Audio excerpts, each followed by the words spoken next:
Assalamualaikum warahmatullahi wabarakatuh.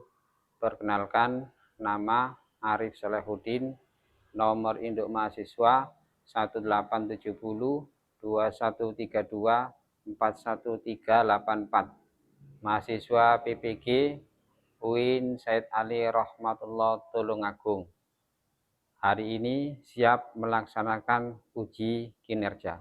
Terima kasih. Assalamualaikum warahmatullahi wabarakatuh.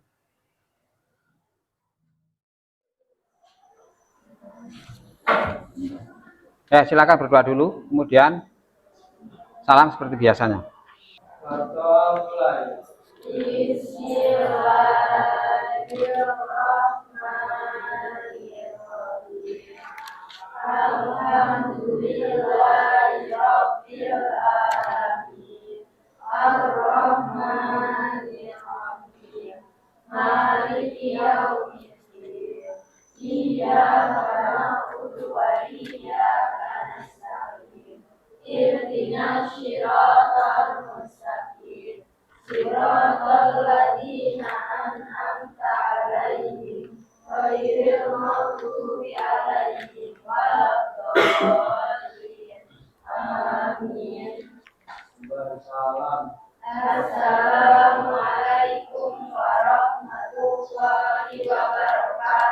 Waalaikumsalam warahmatullahi wabarakatuh.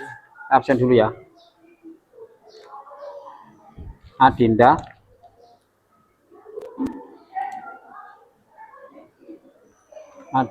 Naila, Ahmad Fahri, Amma Yatasa'alun, Anissa Dinur. Oke, baik anak-anak, saya mulai langsung bab itu.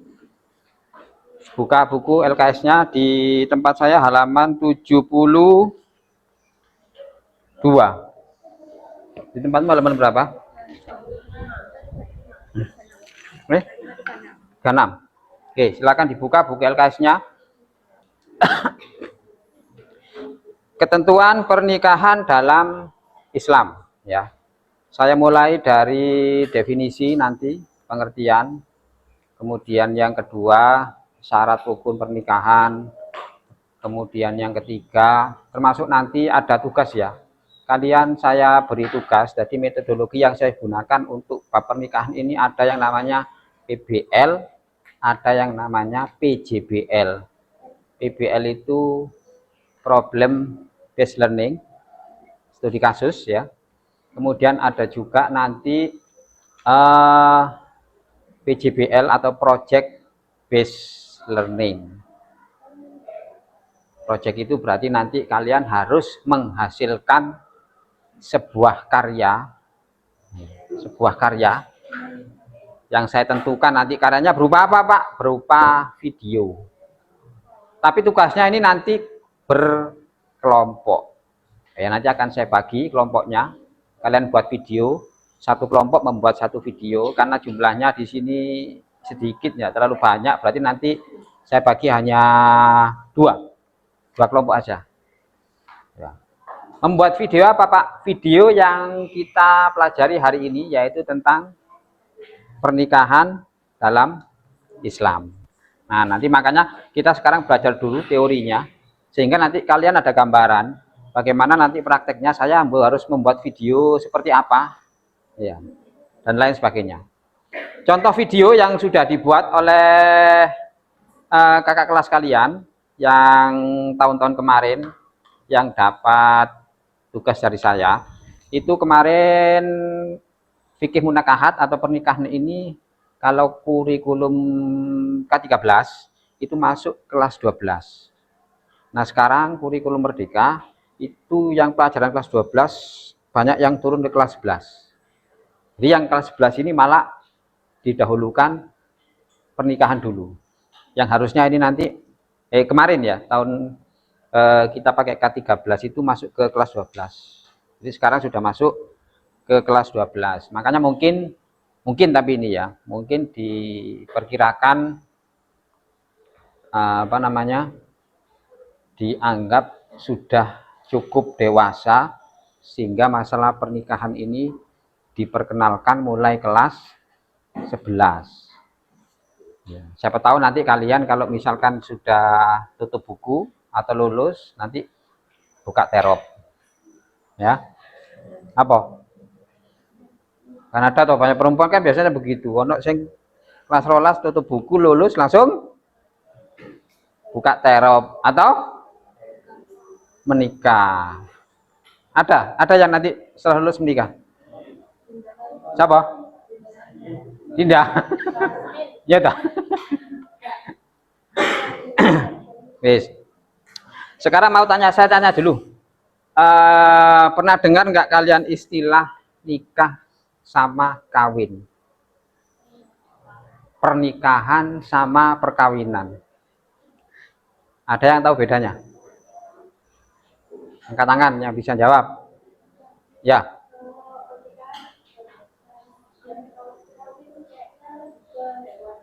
Kalau kawin lebih ke hewan, kalau pernikahan lebih ke manusia. Yang lain? Ya sering kan kalian kadang-kadang kan rancu tuh. Ya bener itu kawin apa nikah sih Pak ini? Ayo. Lo udah apa-apa, beda pendapat itu biasa ya. Diskusi, dialog biasa, enggak apa-apa. Salah pun enggak apa-apa. Namanya orang berpendapat, salah pun enggak apa-apa. Ya. Ayo, ada yang pendapat lain? Hampir semua anak yang saya tanya di kelas-kelas lain juga begitu. Ya. Jadi yang mengatakan kalau nikah itu untuk manusia, kawin itu untuk hewan. Nah, sekarang yang mau saya tanyakan lagi, yang ada di Indonesia ini sebenarnya undang-undang pernikahan atau undang-undang perkawinan?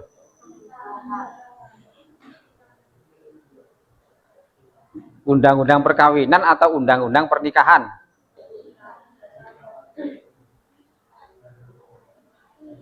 Nah, materinya ada dibaca, harusnya dibaca dulu lah enggak. Yang ada di Indonesia ini adalah undang-undang perkawinan. Coba dibaca bukunya lagi nanti di buku paket yang saya share itu, undang-undang perkawinan nomor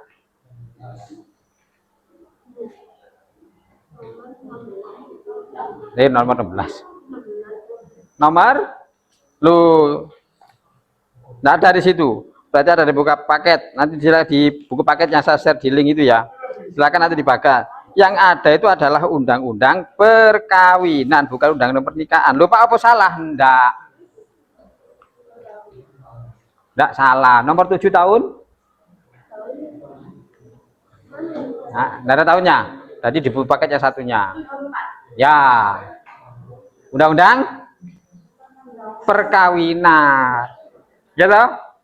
Lah kalau perkawinan untuk hewan, ngapain hewan dibuatkan undang-undang kawin? Ya enggak? Wong hewan ya hewan mau kawin udah kawin aja, enggak perlu undang-undang. Ya.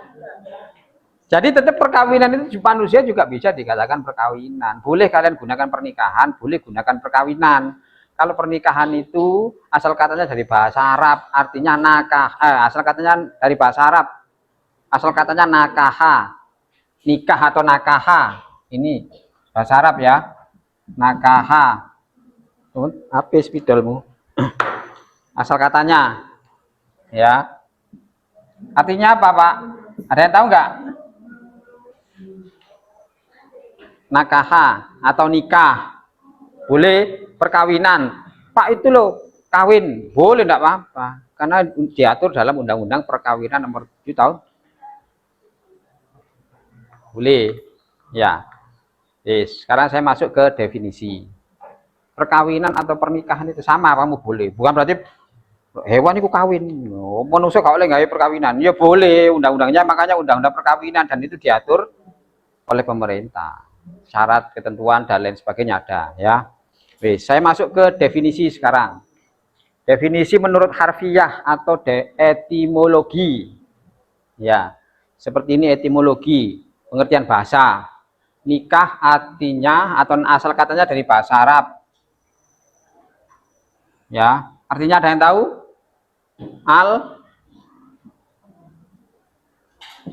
Jam Ini artinya. Al jam'u artinya? Ada yang tahu? Loh. Al jam'u menurut pengertian bahasa, nikah atau perkawinan itu artinya al jam'u. Menyatukan, mengumpulkan. Pernah dengar enggak? Kono jamaah. Nah, berarti jamaah itu kumpulan. Ibu-ibu jamiah. Nah, berarti ibu-ibu yang sedang berkumpul. Wis, paham? Nah, kalau konteks pernikahan, Pak, mengumpulkan dua insan yang berbeda antara laki-laki dan perempuan. Kalau di Undang-Undang Perkawinan nomor 1 tahun 74 ya. Nomor 1 tahun 74. Pengertiannya apa, Pak? Nomor 1 tahun 74 Undang-Undang Perkawinan itu definisinya adalah ikatan lahir batin. Jadi lek wis dikumpul lek ngumpul kemudian diikat. Ikatan lahir batin. Antara siapa, Pak? Laki-laki dan perempuan. Dan tujuannya adalah, Pak, untuk membentuk anak. Untuk membentuk laki-laki dan perempuan itu diikat, dikumpulkan jadi satu, diikat. Tujuannya untuk membentuk keluarga atau rumah tangga. Membentuk anak ya. Membentuk rumah tangga atau keluarga berdasarkan atas ketuhanan yang maha.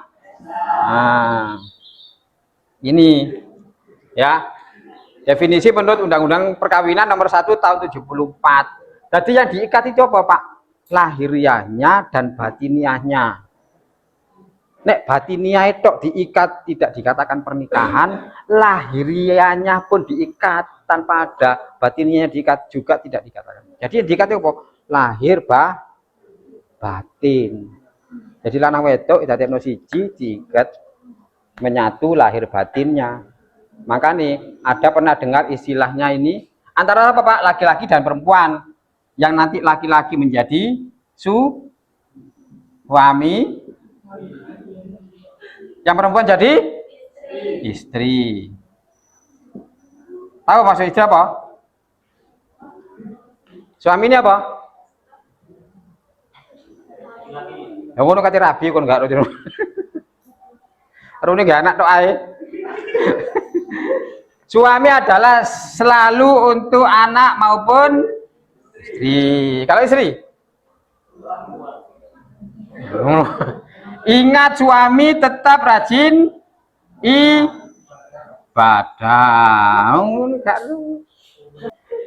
Saya lanjut ke ini syarat rukun nikah. Langsung simpel-simpel saja syarat rukun nikah. Ada yang tahu ada berapa? Ada? Ada berapa? 5, 4. Ada? 5. Oh, banter salah.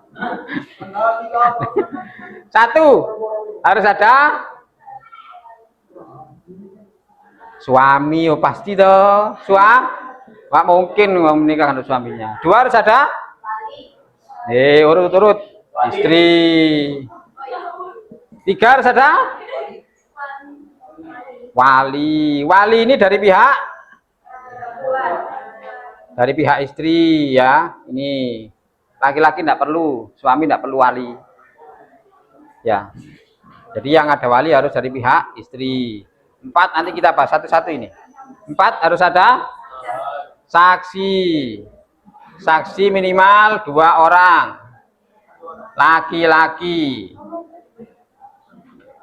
Syarat menjadi saksi nanti kita bahas lebih lanjut. 5 ada ijab kabul atau serah terima.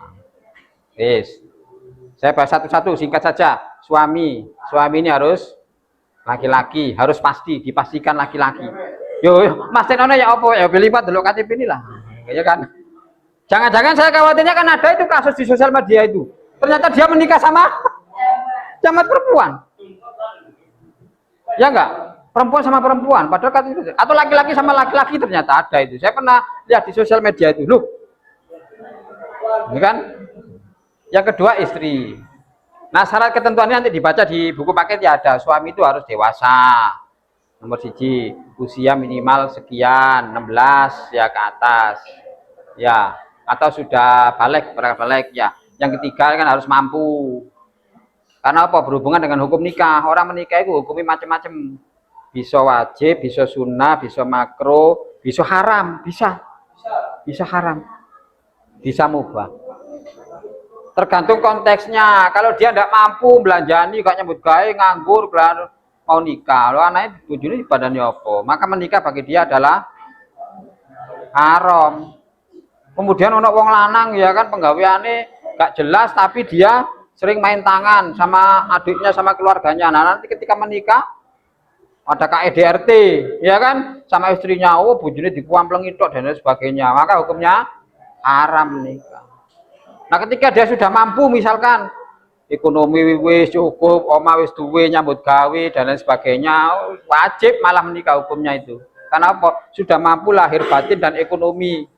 Nah, ini nanti hukum mereka silakan dibaca sendiri, nanti konteksnya tergantung. Kemudian istri, dipastikan bahwa istri itu harus perempuan. Terus wali ini dari pihak istri. Siapa saja Pak yang berhak menjadi wali, yang nanti ini kewajiban wali ini berkewajiban menikahkan istrinya. Menikahkan siapa? Menikahkan perempuan ke suaminya. Jadi wali nanti dibaca di buku itu ya ada. Yang berhak jadi wali itu kalau diurut misalkan pertama orang tua kandung, ayah kandung ya, ayah kandung. Urutannya nanti ada di buku yang besar itu, di buku yang saya share kemarin di website saya. Kemudian kakek bisa. Kemudian saudara laki-laki sekandung. Loh, kalau adik saya Pak, nggak apa-apa. Misalkan nggak punya orang tua, orang tuanya sudah meninggal yang laki-laki, punya adik laki-laki, maka adik laki-lakinya berhak boleh menikahkan. Ya, boleh. Tidak harus kakak laki-laki, tidak. Adik laki-laki boleh. Atau kemudian kakek, kalau tidak ada kakek ya paman dari pihak ayah. Nah nanti yang berhak itu ketika di atas tidak ada, nanti cari yang paling bawah itu ada di buku itu, nanti dibaca sendiri. Sekarang masuk ke ini, ijab kabul. Ijab kabul adalah serah terima antara wali dan calon mempelai laki-laki, ya. Antara ijab kabul dan ijab dan kabul, antara ijab dan kabul ini tidak boleh diinsert itu. Dimasuki kalimat yang lain. Kalau misalkan ya angkah tuka wazawa tuka maktubatan halan, maka harus disambung dengan ucapan dari yang kabul. Mari ijab langsung kabul. Qabil tu nikah wa tazwijah. Biasanya yang laki-laki nervousnya itu di sini. Karena ada yang nervous ya. Gugup kan? Akhirnya menunggu gak bisa jawab. Nanti saya bagi dulu. Sekarang nanti silakan bekerja dibagi 2 kelompok. Saya minta nanti laki-laki dulu. Langsung saya tunjuk aja nomor 1, 2, 1, 2 itu ya. Nanti laki-lakinya bagi 2, perempuannya bagi 2. Ya kan? Jadi nanti kalian akan bermain peran. Bermain peran jadi apa Pak? Jadi ini 1, 2, 3, 4, 5. Silakan kondisikan. Harus ada yang jadi mempelai perempuan, ada yang nanti videonya ada di website saya, silakan dilihat. Saya bagi kelompok dulu ya. Yang laki-laki, kalau saya sebut 1 berarti kelompok 1, kalau saya sebut 2 berarti kelompok 2. Yang laki-laki dulu ya. Yang laki-laki mulai dari ini ya. 1, 2, 1, 2, 1, 2, 1, 2, 1, 2, 1, 2. Berarti yang 1 kelompok 1, yang 2 kelompok 2. Nanti yang tidak masuk laki-laki apa perempuan tadi? Yang tidak masuk tadi siapa? Yang sakit perempuan. Berarti nanti ikut perempuan. Perempuan juga begitu. Saya bagi 2 ya berarti. Dari sini 1 2 1 2 1 2 1 2 1 2 1 2 1 2. Wis. Jadi yang dua nanti silakan gabung dengan kelompok 2, yang satu silakan gabung dengan kelompok 1. Kemudian kalian tentukan peran kalian, siapa yang jadi mempelai laki-laki, yang jadi mempelai perempuan.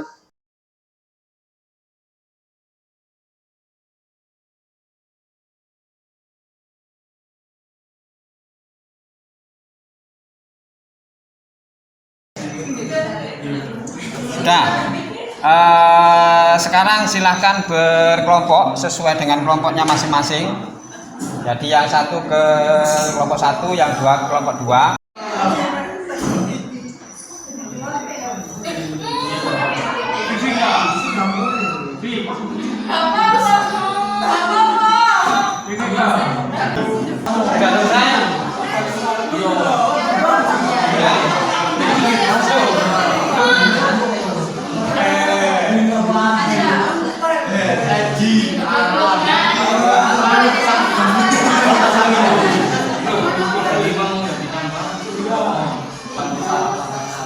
Bagi saja dulu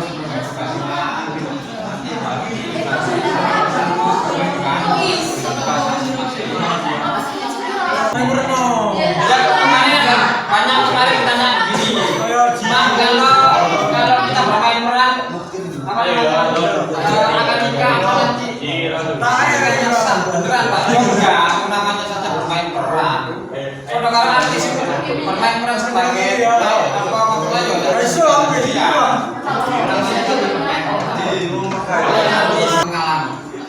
makanya belajar ini penting sekali. Kalau mengalami sing hati-hati sampai anak bis paham? Ya. Kalau ada tetangga yang kayak tadi itu kan udah salah ya, beda cerai. Tapi itu tetap kayak satu rumah gitu. Nggak apa-apa. Nggak apa-apa kan jalan aja ada berhubungan suami istri toh masih sama. Kita tidak tahu. Nah, makanya setelah ditalak ada istilahnya masa iddah. Pernah dengar masa iddah? Ya. Nah, dalam rumah.